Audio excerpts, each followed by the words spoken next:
हिंद। शहीदों की चिताओं पर लगेंगे हर बरस मेले, वतन पर मर मिटने वालों का यही बाकी निशान होगा। वेलकम, मैं havildar Kuber Singh, 16th battalion the Kumaon regiment 56 mountain brigade की तरफ से आप सभी लोगों का इस कारगिल वॉर मेमोरियल में हार्दिक स्वागत और अभिनंदन करता हूं। यह कारगिल वॉर मेमोरियल कारगिल युद्ध शहीदों की याद में नवंबर 2004 को बनाया गया था। इस मेमोरियल को द्रास सेक्टर में बनाने का मुख्य कारण यह था कि कारगिल युद्ध का एक बड़ा भाग इसी द्रास सेक्टर से लड़ा गया था। इसके अलावा आप लोग जिस स्थान पर खड़े हैं, यहाँ से उन पहाड़ियों की चंदेक चोटियां नजर आती हैं, जहाँ पर धोखे से पाकिस्तानी सेना ने अपना कब्जा जमाया हुआ था, जिनके नाम इस प्रकार हैं। आप लोगों के सामने जो पहाड़ी नजर आ रही है, नाम तोलोलिंग। यदि आप लोग अपना ध्यान इसी पहाड़ी पर थोड़ा बाएं की तरफ ले जाएंगे तो आपको एक ऊंचा टॉप नजर आएगा, नाम तोलोलिंग टॉप। तोलोलिंग टॉप बाएं की तरफ बढ़ती हुई रिसलाइन। यदि आप लोग अपना ध्यान पूरा बाएं दूर स्काई लाइन पे ले जाओगे तो आपको दो नुकीली चोटियां नजर आएंगी। सबसे दाहिने वाली नुकीली चोटी नाम टाइगर हिल। टाइगर हिल बाएं की तरफ बढ़ती हुई रिसलाइन पर दूसरी नुकीली चोटी, नाम रेनोहोन। रेनोहोन बाएं की तरफ बढ़ती हुई रिसलाइन पर सबसे बाएं वाला ऊंचा टॉप, जो कि फर्स्ट डिस्टेंस पर नजर आ रहा है,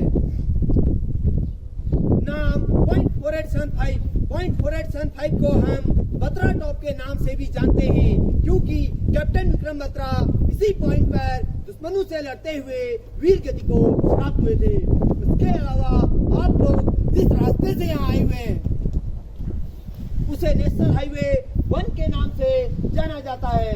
यह राष्ट्रीय राजमार्ग लेह और कारगिल को श्रीनगर से जोड़ता है। घुसपैठ होने के मुख्य कारण 1947 के बीच हुए शिमला समझौते के अंतर्गत यह एग्रीमेंट साइन किया गया था कि दोनों ही देशों की सेनाएं विंटर के सीजन में अपने अपने एलसी पोस्टों को छोड़कर कम बर्फ वाले स्थानों पर चली जाएंगी, क्योंकि उस मौसम में यहाँ पर दोनों ही देशों की सेनाओं को काफी कठिनाइयाँ होती थी।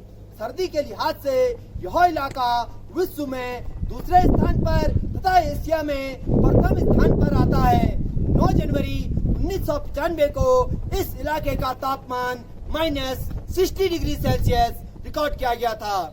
जब विंटर 1998 में भारतीय सेना अपने एलसी पोस्टों को छोड़कर कम बर्फ वाले स्थानों पे चली आई, तब धोखे से पाकिस्तानी सेना ने हमारे कई पोस्टों पर कब्जा कर लिया था। जब समर 1999 में भारतीय सेना दोबारा अपने एलसी पोस्टों पर गई तो देखा गया कि पाकिस्तानी सेना की 3 इन्फेंट्री ब्रिगेडों ने ऐसे ही लगभग हमारे 400 चोटियों पर कब्जा किया हुआ था। यह इलाका गुमरी से लेकर साउथ ग्लेशियर तक लगभग 150 किलोमीटर में फैला हुआ था।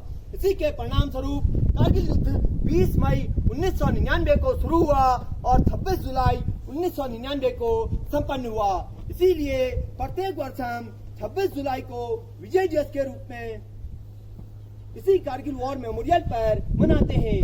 आप लोगों के सामने तोलोलिंग पहाड़ पर दुश्मन अपना कब्जा जमाए बैठा था। भारतीय सेना की ओर से तोलोलिंग पर दोबारा कब्जा करने के लिए 18 ग्रेनेडियर बटालियन को डिटेल किया गया। बटालियन ने ऑपरेशन को लॉन्च किया, परंतु दुश्मन की मजबूत पोजीशन और प्रभाव